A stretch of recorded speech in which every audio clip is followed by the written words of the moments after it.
Well, for more on the future of the UK economy, I spoke with Sir Graham Watson, who formerly served as a British member of the European Parliament. I began by asking him about the government's strategy as it goes through its Brexit negotiations. Well, I think Theresa May wants to give a clear message to the country that says, you voted in favour of leaving the European Union. We are going to do our best to carry out that wish. She's not sure whether it's going to be possible without serious damage to the economy. She's put the major proponents of leaving in charge of the dossiers, and she's leaving it to them to do what they said they would be able to do. So what do you think then the top priority should be at the moment?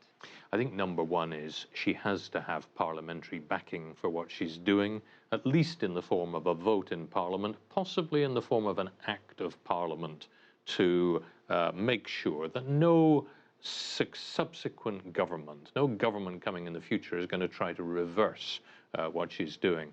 At the same time, she has to make sure that she reassures the investors who are needed in the British economy and that they're not all scared to putting their investments in other European countries. And speaking of that, as we look at the world of business, we see that the British Chambers of Commerce says the country will likely avoid recession, but the prospects for growth and investment have been slashed. So then what does all this economic uncertainty mean for investors and for British businesses? Well, of course, the first thing that happened after the vote in June was the pound sterling took a nosedive. And that has made life good for exporters, but it's made it more difficult for some parts of the economy. And it's meant that Britain, in the long term, is a poorer country. She has to try to get the economy back on track and to convince people that they can still invest in the United Kingdom, that the future relationship with the other countries in the European Union will not be substantially different. And as we look at trade relationships, we also saw that Prime Minister Theresa May recently echoed a sentiment from the former Chancellor of the Exchequer, George Osborne, calling this a golden era for relations with China. How do you see Brexit affecting that? Well, her golden era has not started terribly well because she started by putting a big question mark over the Chinese investment in Britain's nuclear power provision at Hinkley Point in Somerset.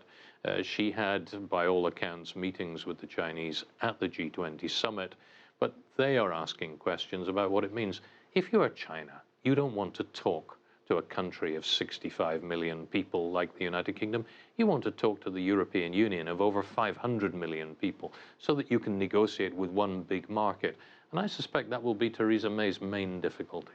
So then do you think perhaps Hinkley Point could be a bigger factor in how Chinese-UK relationships go than Brexit would even be?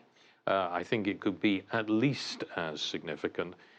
If Brexit means that the United Kingdom leaves the European Union but stays in some way or other within the European single market, if the UK has to negotiate its own free trade agreement with China, it can do so, but it will probably get far less favourable terms than it would if it were negotiating as part of a bloc of 28 countries. Now, with that being said, the UK and China have both said that they're open to negotiating a potential trade deal. What do you see as some of the key areas where both regions could benefit? I think clearly the Chinese need investment in financial services. They need an expertise in financial services, which London has in large measure. In terms of investment agreements as well as trade agreements, there's room there.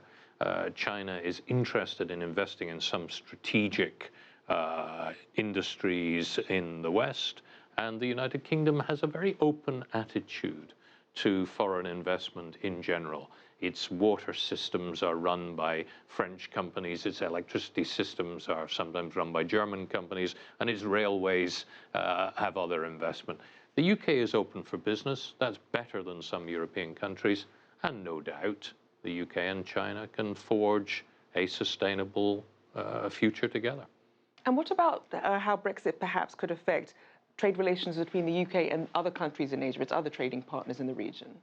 I think the UK's biggest difficulty is going to be that it has no trade negotiators. For the last 30 years, all the negotiations have been done by Brussels on behalf of the member states. So the first thing the UK has to do is put together a team of people who can conduct trade negotiations.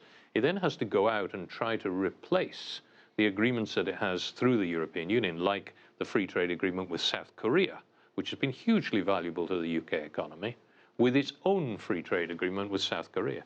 Then, of course, you've got Malaysia, the Philippines, Singapore, and so on. It's going to take a long time. And the difficulty for Britain is, how will investors react in the meantime, not knowing what the future holds?